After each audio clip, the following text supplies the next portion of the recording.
Hey, and welcome to No Boundaries, the podcast Mother and Daughter Edition. This is a podcast in which we, a mother and daughter duo, have very open and honest conversations about sometimes controversial topics, about relationships, about pop culture. And we always have these conversations in no boundaries, no holds bar, while also exploring our mother and daughter bond. And I'm the mother, and my name is Anusha. And I'm the daughter, and my name is Lulu. And today we want to talk about, I think it's a pretty, the more I think about it, the more controversial it gets. We want to talk about relationship patterns and how you deal with it yourself, but also how you deal with it when you see your friends stuck in a certain relationship pattern, or when your child is stuck in a relationship pattern, or when your mom or parent or your caretaker is stuck in a relationship pattern and you recognize that, how to handle that, right? Yeah, we thought this would be a fun topic I'm pretty sure relates to everyone. Like, we've all had a friend who just keeps going back to that horrible boyfriend, and we're all like, girl, leave him. And they could tell you about it, you give them advice for hours, they're crying and they're done. And then they end up going back to them. And I feel like a lot of times that can be very frustrating and very, aggravating. And it can put you in a weird spot where you're like, I like this friend, but at the same time, this is harming me. So how do we navigate that? But on top of that, also the whole victim mentality. We believe that when you have a pattern in your dating life, that's something that you have to look at. And yeah, you can have a horrible boyfriend here and there, but if you have a horrible boyfriend every relationship you get in, then there's something you need to look at on yourself, or partner in general. So yeah, if all your relationships are bad, then there's something about yourself that you need to look at and change. And I'm not saying you're a bad person or that there's anything wrong with you, but there's just something that you have to understand. Like, hey, if this keeps happening to me, where is that coming from? Yeah. Why? Yeah. And we don't want to do, victim blaming, because of course there are situations where somebody has been so, an abusive childhood or horrible circumstances. Yeah. So we don't want to go that far. We want to look at what's maybe neurotic, but not necessarily when somebody has, of course, very serious core problems from childhood on. So we're looking at the neurotic part of the spectrum. Yes. We're no doctors, so we're not going into any severe trauma or mental health problems. So it's just the more lighthearted stuff. Lighthearted stuff, which can be very difficult because you said, your girlfriends, your friends, but it also happens, your older friends. And I've had friends for years. I've had friends, literally one of my best friends I've had since I was 5. And most of my friends in the Netherlands, where we were both raised, I've had since 15, 16, really, really young. And with some of my friends, I've also seen these patterns. And even now in our mid-50s, I still see them. Yes. And that's very difficult sometimes to discuss. For sure. I think growing up, a big thing is that all these horrible boyfriends and these toxic relationships, that's such a high school, college thing. When you're young, you have to figure this out. You guys are young. You know what you're doing. On and off. It's part of being young. But the older I get and the more I get to hear little snippets of my mom's life and her friends, they're going through the same stuff. And some of the horrifying things they are putting up with at their grown age is literally things that my age group puts up with. So this is clearly bigger than just a high school, college thing. This is a continuous thing throughout life if you don't look at these patterns. Yeah. Patterns are so, so important to look at because they have a psychological effect. I think that's a difference between, say, habits and patterns. Mm-hmm. I think a habit is something, you consciously decide, to do or not do, or, whereas a pattern can be more subconscious, I think, right? Sure. You don't even know it's happening. Why do I always fall for these kind of guys? Why, You have to really question it and you have to go after it, because if you don't acknowledge it or you're unaware, you ignore it, it's just you're gonna keep finding yourself in the same loop. It's one of those things that only you can snap yourself out of it and be like, wait a minute. Yeah. So let's start with being, vulnerable and honest ourselves. Yes. Let's talk about our own patterns that we have or maybe worked on. Surprise, surprise, we are not perfect. What? We are not just telling you guys what to do. I'm still dealing with patterns to this day actively, and I'm And, sure yeah. you've dealt with a lot of them as well. I've dealt with a lot of them. I mean, I've been married now for a very long time to Lulu's dad. We've been together for over, we're 26 years, so that's a long time. But we met when I was in my late 20s. So before that, I had, some very unhealthy patterns. What helped me a lot was therapy. So if I'm honest, my pattern was I was raised by a single, well, she was partly single mom. She was married a couple of times. And she also was married to not my dad, when I was growing up, and then divorced him. But since I was about 15, 16, she was, I was alone with her. And my dad was a very important presence in my life, but he wasn't there. So he lived in Cameroon, and I would only see him every once a couple of years. And I went the first time to Cameroon when I was 16. And, so my dad was like this faraway presence. So the guys I kind of chose were always kind of like there, but not there, like far away. So I definitely had a pattern of choosing men who were absolutely unavailable, who would just give like, maybe like 10%. Yeah. And I would pour in, 100%, and I would get 10% back, and I would try to make it work and make it work and make it work. That's so funny because that actually makes sense now, because I remember one of your stories about your dating life, and like basically you had no issues going after guys who were quote unquote uninterested. But I will never forget when my mom told me the story of this older guy that I forgot how, but this older guy that she knew that clearly didn't like her and also had a girlfriend, but she did not care. And one time when she saw that he left his house, I think, or when she went to his house and there was nobody home, she broke into his apartment. And weren't you like wearing like a cute outfit or something and waiting for him to get home? No, I got naked. We got naked. Like, and this man was just kind of more like, he wasn't like even upset. He was just more like, honey, was like, in shock. Like, you're young. Like, no, it was even worse. It was so embarrassing. I was really young. I have to say, I was like a teenager. I was like 16, 17. I had this whole fantasy of, him being my first. And the good thing was his girlfriend. So he was with a wonderful girlfriend, and she really took pity on me. He was like, what the fuck, this insane girl? And she was like, oh my God, she's a child. So she probably has daddy issues. Yeah. And she literally sat me down and, you go make tea. She was really strict with him. Make some tea. God, don't be such an asshole. And she was wonderful. And then, they brought me home together, because of course I was a mess. Once they came in and I realized what the F I was doing, I was hysterical, crying like uncontrollably, couldn't handle myself. And she was so sweet and so nice. And they literally brought me home. So that was a giant red flag of my psyche. But the worst thing was, my mom was sort of like, that's how it goes. And, next time maybe it'll work out. Because patterns, can also come from mother to daughter. Mm-hmm. So, that was a big lesson. And then I had my first boyfriend 2 years later. And that was a horrible relationship. And then it's very much not available. And also older than you. Also older than me, not available, like lying about stuff, even lying about diseases. It could have gotten a lot worse with my health. Thank God, there was protection for me from above, and I got out of it unscathed, but it could have ended really, really badly. And of course, I trusted him completely. So I had to really work on my pattern of this intense, romantic, crazy naivete. That's what I had to really work on, and it took me a long time. So by the time I met your dad, I had already been in therapy a lot. So the first time I really went in therapy, I was like 23, 24. I realized this is not normal. The way I am with men is not normal. I can't sustain this. No. And I think a side note as well, like when you and my dad met, you guys both had been in therapy for several years. So that definitely played a big role, I think, for you guys to work out the way it did. And to change your past, because it's so funny. I was in theater school, and you always had to write your own plays and your own stuff.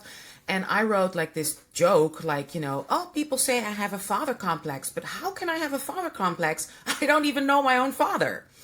So, to realize that I always thought like, how can I have a father complex? Because he wasn't in my life. So that's just a present that wasn't there. And to make that, to then further, well, no, that means I might have a father complex because I wasn't raised with a healthy father relationship. So to make that, how do you say, that mind warp, that loop in your brain, I think that's really important when you talk about the subconscious minds and about patterns. So when you see that you are in a pattern and you realize, wait a minute, why am I always the one who's in arguments? Yes, of course, society sucks, men suck, racism sucks. There's a lot of, external factors that come in play that you may not be able to change. But what you can change, even in the worst circumstances, is how you handle it, right? And how you react to it. Which doesn't mean that you will solve the, racism once you feel better about yourself. I don't believe in that. I don't believe in victim blaming. But I do believe in, looking at yourself, how to handle it and how you can maybe circumvent certain situation, or at least realize, wait a minute, I'm stepping now into a toxic place. I know what I'm stepping into, and prepare yourself emotionally, spiritually, physically, and, make sure you do a lot of self-care after, That's what I mean. So, but to look at your position in patterns, how, because you've had that too. Almost all my patterns come down to anxiety, which is where my patterns are different than my mom's patterns. Like my mom's were very specific to a specific traumatic event or a specific scar in her life that you can trace back exactly to one root. Whereas mine are a little bit less logical. There's less logic behind a lot of them, because I have generalized anxiety disorder, so it just can be triggered by a bunch of different things. But with that being said, like anxiety aside, I did suffer from a domestic, like abusive relationship. So right now I see a lot of dating patterns related back to that abuse. But obviously, first I had to understand, how did I even get into an abusive relationship and how did I even get there? And I guess a big pattern for me that I think a lot of people can relate with is that I'm a big people pleaser, but also I'd like to believe that I'm very emotionally intelligent. And this is one that you have to be careful with, because when you're emotionally intelligent and you feel like you notice that at a young age, you kind of grow up kind of thinking you're immune to these like bad relationship experiences. Because I grew up with a dad who's a psychiatrist, a mom in show business, so they both have very good awareness of human beings, of people, both professionally and like life experience wise. And then on top of that, because I'm such a people pleaser and I'm so anxious all my life, in all my friendships, every class or team I've been in, I always took the position where I'm the listener. So I'm always the listener, observing and always thinking, how can I help them? How can I be their friend? How can I please this person? I'll do whatever they want me to do, like literally. So through like listening so much and observing and having everybody always spill their heart out to me, I learned very easily to notice patterns in other people, and I could easily understand, oh, this person has this going on, this person has that going on. And then the more that I went on, I got really good at giving advice, and people would always compliment for like how smart I am with these things and how good I understand it, and I'm so good at advice, and I became kind of like the advice giver of all my friends. And yeah, in that sense, I always felt like I understand these things. Like all these relationship problems that my friends have, it's not going to happen to me because I've seen it happen. So I'm not going to make the same mistake. And also, I know what to look out for. Like I know these things. And I was wrong. I was so wrong. Because my first relationship was literally abusive, horrible, dare I say, worse than all those friends who I gave advice to. And it was such a surprise. People were really like, you? Out of all people? Like, people couldn't believe it. So I think a lot of people think that, like, those sweet, innocent, shy people pleasers or, like, damaged girls are likely to get into, like, toxic cycles, which is completely true.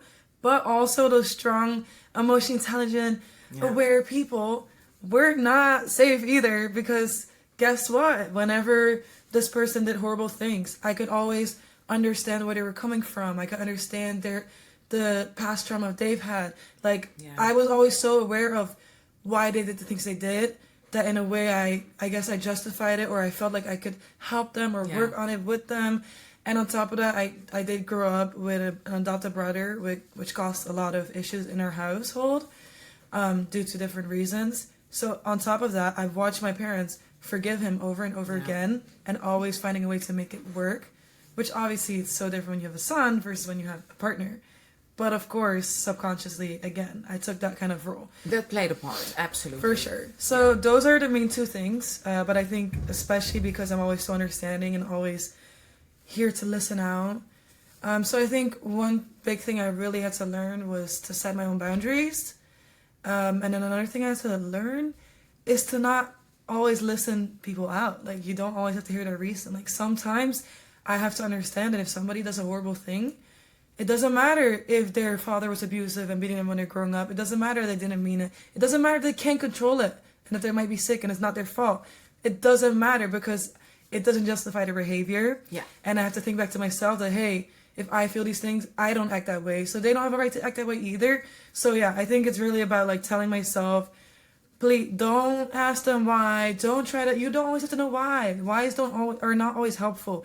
I was always, whenever somebody did something horrible or whatever, I had to get to the bottom of, why are you doing this to me? No, you don't always have to know why they're doing it to you. Because that can sometimes make you forgive them or give them a way to defend themselves when really they shouldn't need to defend themselves right now. You need to defend yourself.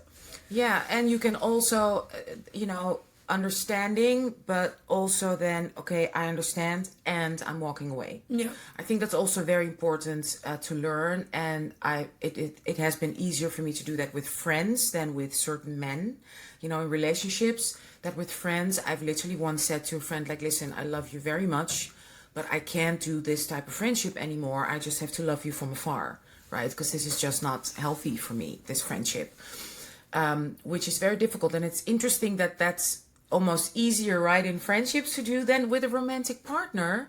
And I think we're all raised with the myth of, if you look at fairy tales, movies, games, reality shows, that you can save someone, right? Yeah. And that myth, that is completely a myth. It's a myth. You cannot save a person. You can, like Lulu said very wisely, you have to save yourself, and you can walk away and still, wish someone all the best from distance.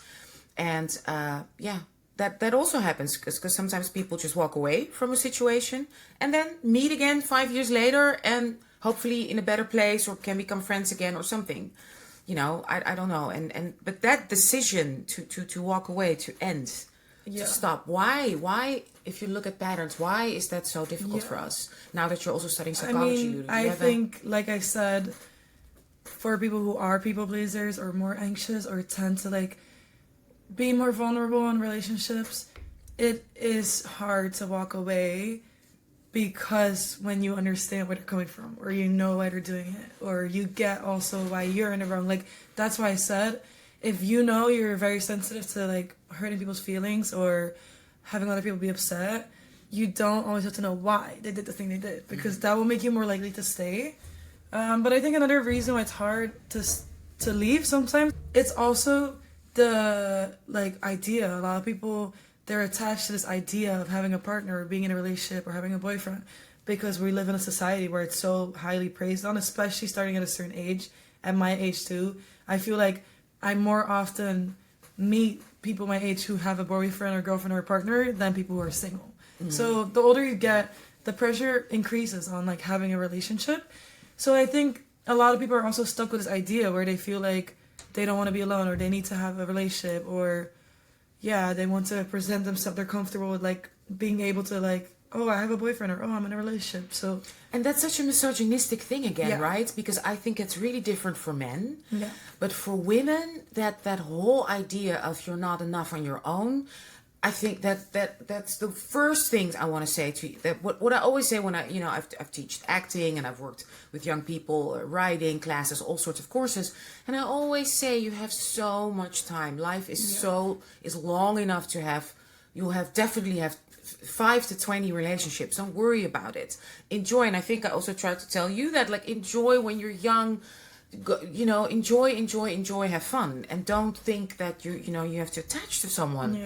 It's not healthy at a young age.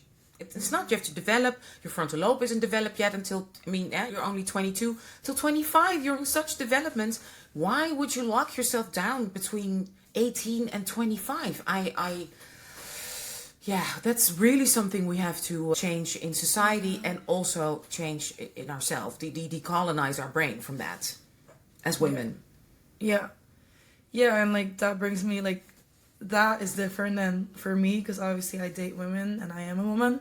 So it's a little different, but I know specifically for like my straight friends who have boyfriends, I I will never stop to be shocked by the amount of like very intelligent, sophisticated, amazing women I have in my life Yeah. with, I'm sorry to be rude, but the literal dumbest boyfriends. And literal things that I'm like, huh? Like, why? I don't, what is the appeal in it for you? And I don't see it often vice versa. It's really like so normalized for like amazing women to be with this immature Shit boy of a guy, who's yeah. homosocial because that's just boys will be boys and boys are immature and you know boys and their friends like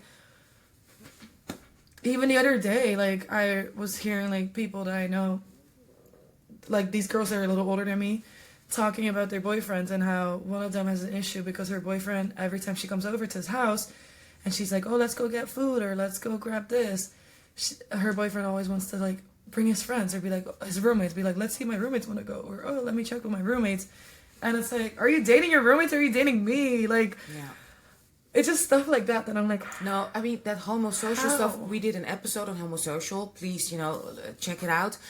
I told you to, like, even with your dad, we just spent 2 weeks together, like, traveling for his work, and I could go with him because the kids are now old enough, so it was really, really wonderful. And I can do my work also, online. And the when we were together, it was so nice. And then as soon at the end of the trip, it was his birthday and his friends were there. And even during his birthday, I could tell it was a little different because he was, he wants the boys to also have a good time. And he was like stressed out. I mean, I'm exaggerating a little bit, but I could tell he wasn't enjoying it as much. Only when he got really, really drunk and late at night at our, third bar, that he was kind of relaxed. Before that, he was sort of like on edge. He wanted to make sure everybody was happy. The guys were happy.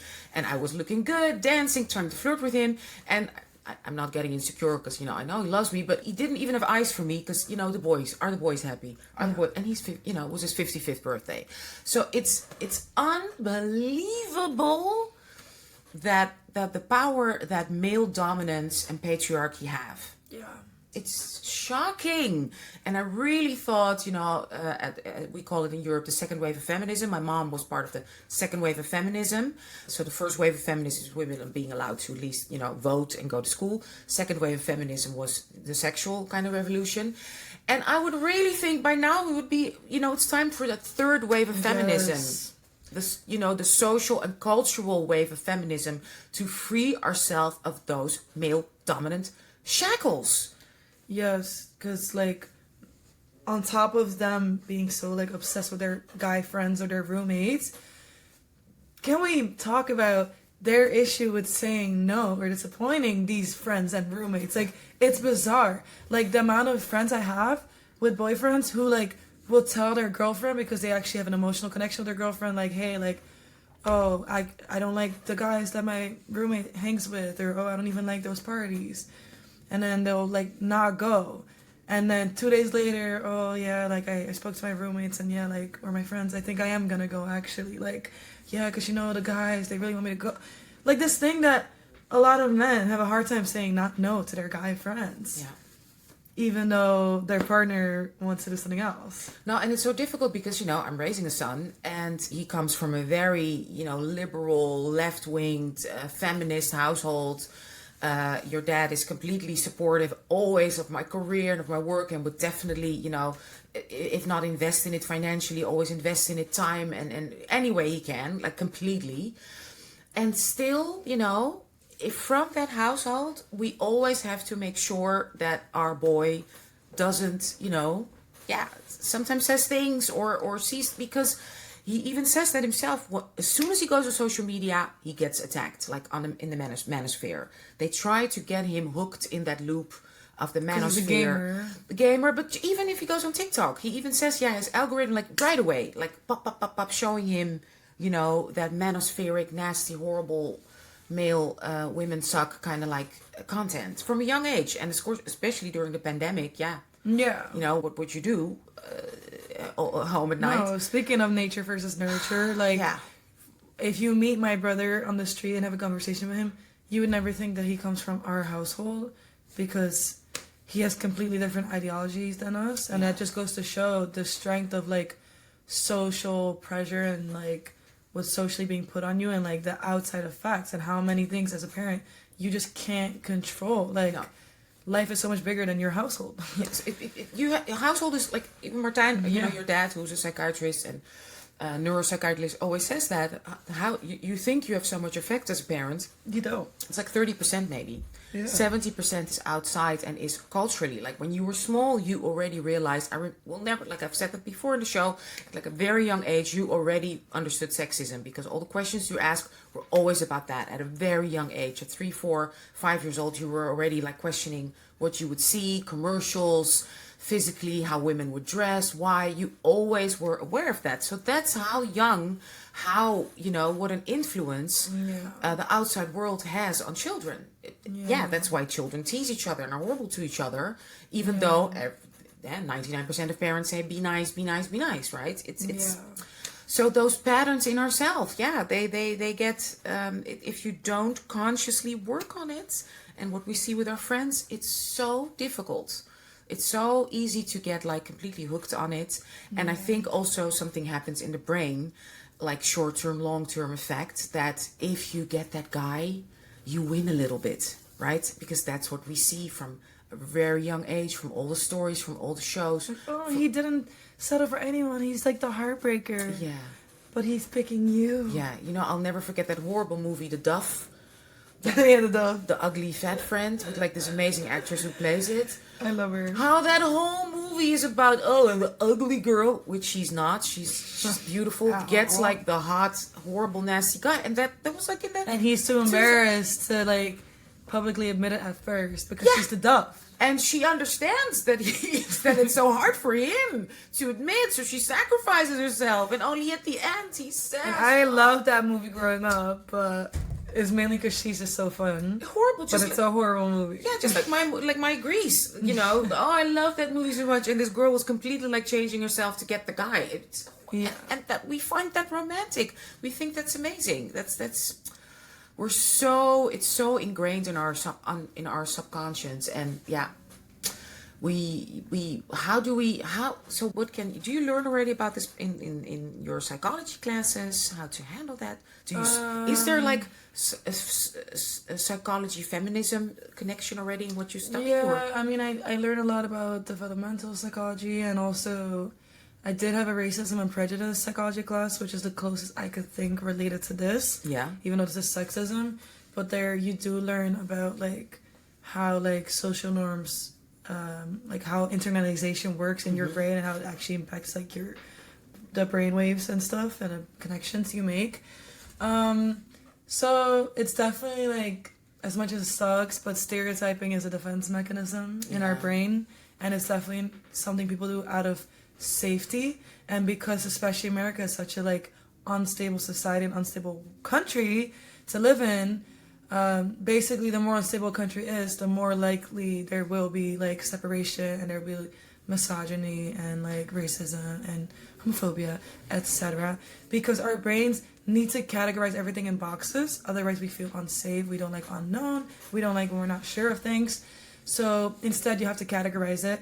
And that's also why stereotyping, for example, if you believe one stereotype and you once see somebody who doesn't fit that stereotype, our brain won't even register that until it happens enough times where our brain will be like, okay, this is actually a new category. So it literally, if you don't grow up around certain people, your brain will literally not know how to register. Yeah, like cognitive, you get like a cognitive dissonance, right? Even if you see it, it can also be this way. No, it doesn't work like that. Abort. Yeah, you literally forget about that one. Yeah. Until it becomes a persistent thing, and then your brain will be like, okay, maybe we should pay attention to it. So it's literally, it's hard because it's like technically not people's fault, but we can learn, and I think that's important where we have to go, right? No, and that's what our professor always said. She always said like, knowledge is the answer. Like, this is why it's so important Yeah. to learn. Yeah, and our brain develops and you make new pathways. And knowledge is the like biggest power we can have. It's He huge. always says that. And when you change stuff, your brain makes literally new pathways, right? It's incredible. Our brain is like so flexible,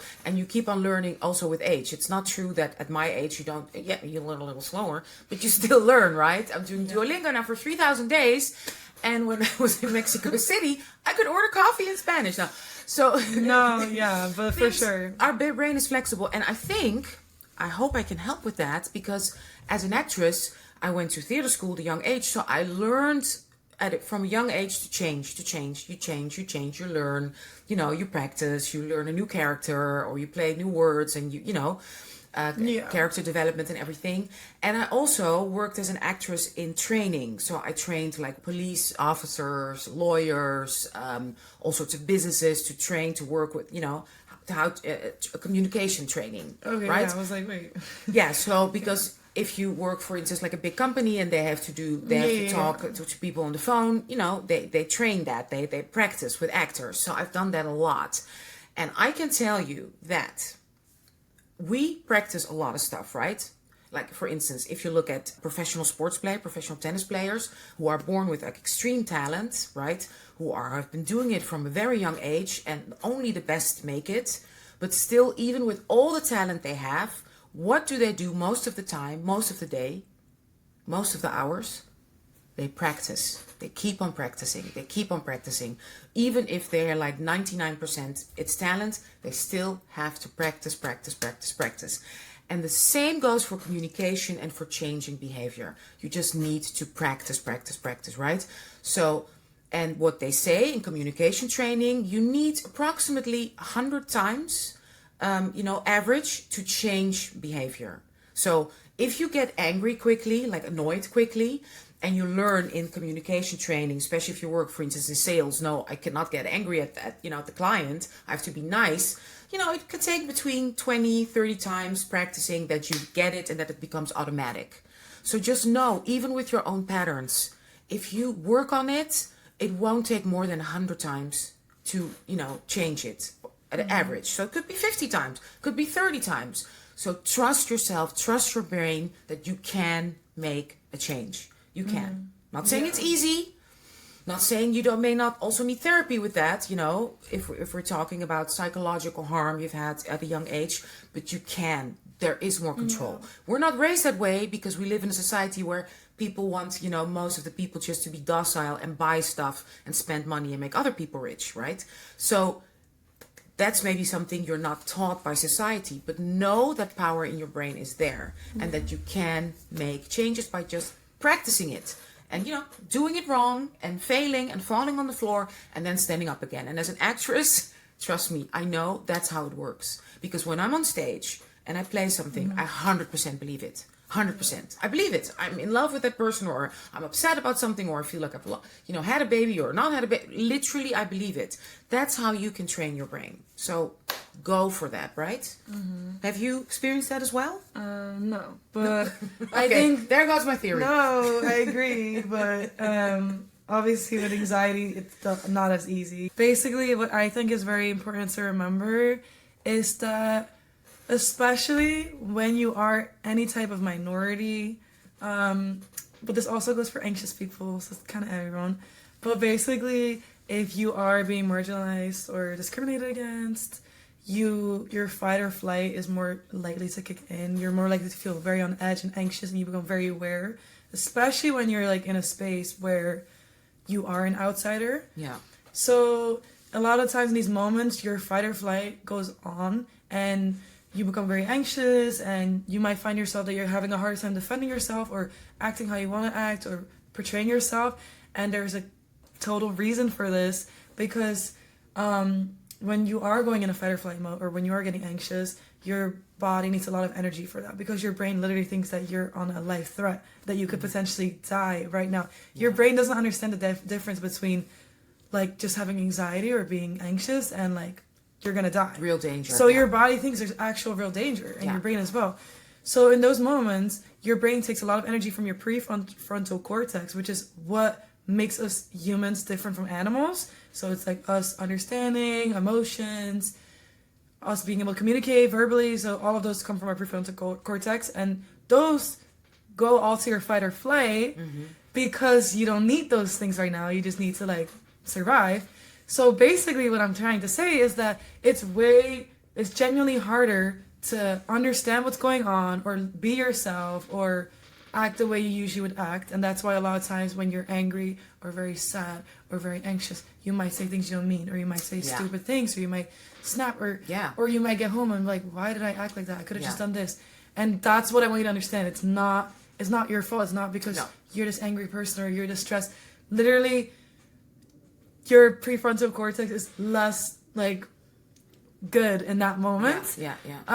So a lot of times time can help with this, like taking a step back, allowing yourself to say, just breathe in for 10 seconds. That's why, as stupid as it sounds, it helps to do the 5 senses. What are things I can see right now? What are things I can feel or taste? Because these help you bring back. No, take your time. 5 senses are: what can I see? Yeah, what can I feel? What can I hear? What can I taste? What can I smell? So basically, to take that moment to go through that. What do I basically to help? And it can be quick. Like you can be in a confrontation where you feel like, hey, like now somebody's being misogynistic, or you can feel your fight or flight kicking in, and it can help to quickly look around and like name 5 things you can see right now, because those will restore like energy back to your prefrontal cortex, because you need your prefrontal cortex for those activities. And then you'll be able to come with a way better response, or a way more emotionally mature response than you would in the moment. And which comes back to relationships. I hate you! Which is why in relationships it's so important. In the moment when somebody pisses you off, it's so easy to be like, I'm gonna dump him, I'm blocking him, we're done, we're breaking up. And then you calm down, and then you end up forgiving them, and then your friends are disappointed, and then it's this whole loop again. So literally, sometimes it could be literally as simple as just taking a moment of silence, or being like, hey, I hear you, let me just think about it really quick. It could just be 30 seconds of you registering it, and it will already help you bring back a better response. So time is a healer. Time is that's so beautiful. I love that. That's a really good one too, because that's also what you do in acting. You use your senses and to relax. And and even the quickest thing, what I can always tell people, grounding yourself. And when you say I have to ground myself, that's nothing, but just feel your feet. Just put your focus on your feet. Even if you're sitting or if you're standing, just feel those feet and feel them connecting to the ground. Feel them connected to the ground. Feel them connected to the ground. Literally, you'll breathe differently. You'll relax also instantly. And then respond, right? Or before you go in, like I said, we live in this, not easy society. So if you're a woman of color, black woman, gay woman, you walk into like a situation where this and this is gonna happen and trigger. I always go to the bathroom before, in the bathroom stall, and just, embrace myself a little bit, just like that. Embrace myself like 3 times, and just breathe and feel my feet and kind of, protect myself. And then I go in, because then I'm already aware, and I'm already, do some self-care before I even enter like a situation. Yeah, definitely, like, especially when you're a fight or flight, being able to identify where your feet are, where your hands are, your body is, it will help you feel more grounded, because you could feel very dizzy. And with this being said, a little fun fact, that's why for all my women out there who might be in a male-dominated class with all these annoying frat bros, or in the econ or computer science or whatever, your fight or flight is more likely to be on during class. Whether you know this or not, it is, because your body is aware that you're in a place where you don't belong. And that's what you feel. So just know that if you're still getting an 80 or a B in this class, or you're still doing relatively good in this class, know that in reality you're doing better than everyone in there. Because that's you performing without your full frontal cortex being developed, without your full like energy that you usually have. So you're literally performing good below how you would usually perform. So just let that sink in. Don't be hard on yourself. If anything, you should know this means you're only even more on top, because even on your fight or flight, you're still passing. That's why I'm so, we not to talk too much about politics, but when people talk about affirmative action, that's literally part of that. You're doing, if you get a B in like those circumstances, that should be an A+. That's just, logic. No, this should be like taken into consideration in rubrics, but it's not. So that sucks. It's really It's literally scientifically proven, you guys. This is not some theory. Like, this is like research. No, and like Toni Morrison said, like, black writer, amazing author, like in my head, she's a philosopher who won, the Nobel Prize for Literature. It's all distraction, right? It's a distraction. Literally. It distracts you from being who you can be. No, literally. So everything we're saying, we're aware of that. So we're not saying like, yeah, it's all in yourself, and if you just think of it, no, we're really aware of the circumstances and of the societal circumstances. No, and that's literally like if you're getting confused or overwhelmed by all the information, like literally think of a time where you were in a confrontation with someone. It could be as a kid, or there was some type of bad moment, and then you get home or you shower and you're like, oh, I should have said this. That's literally a simplified version of what we're talking about. It's literally, you couldn't think of that in a moment. You couldn't come with the response you would usually come with because you didn't have all the energy in your prefrontal cortex. So that's literally a simplified version of what we're talking about, which then further extends to like being in a marginalized community. Yeah.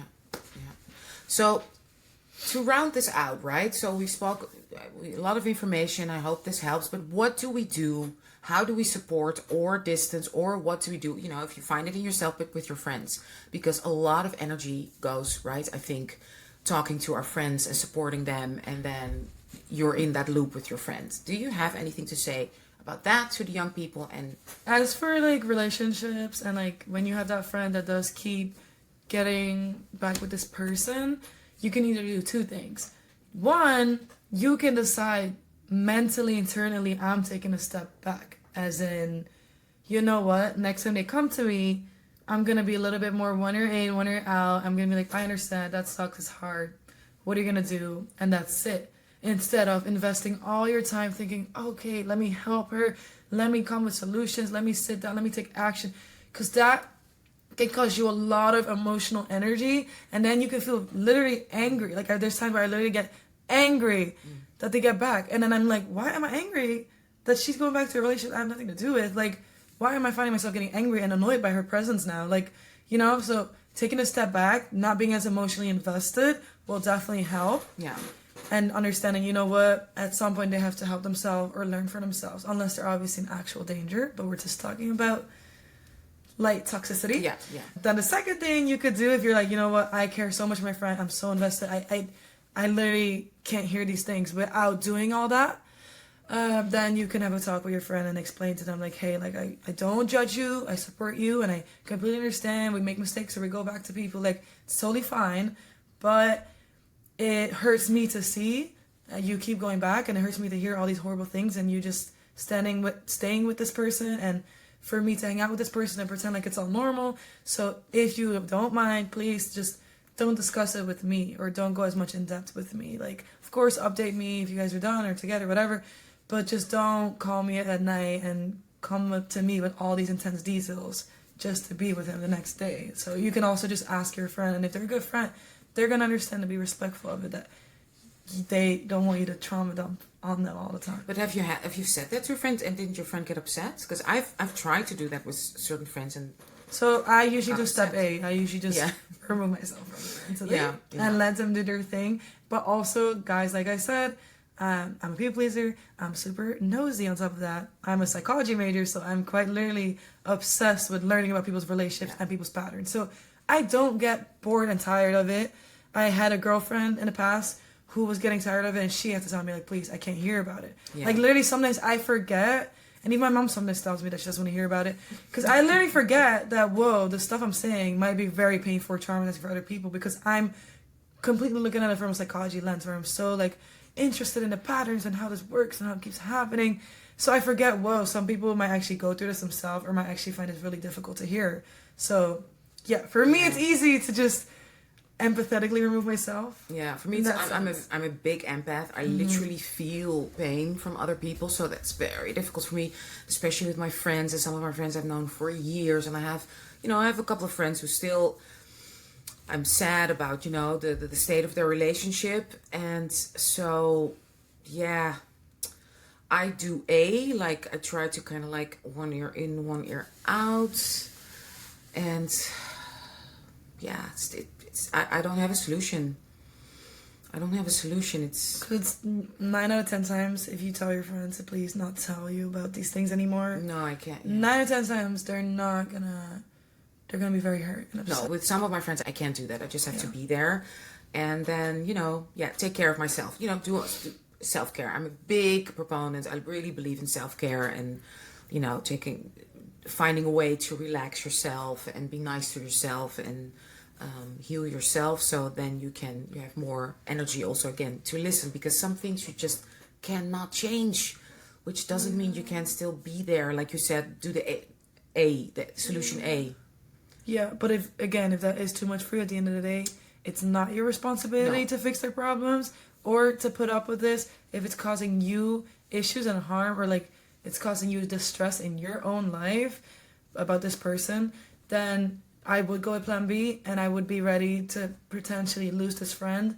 And usually it will be temporary. I feel like they might be very upset within the moment, and they're going to learn for themselves and understand. Like, I've had this with one of my friends, and I took a step back for this reason. She wasn't understanding. She was very like, So I just took a step back.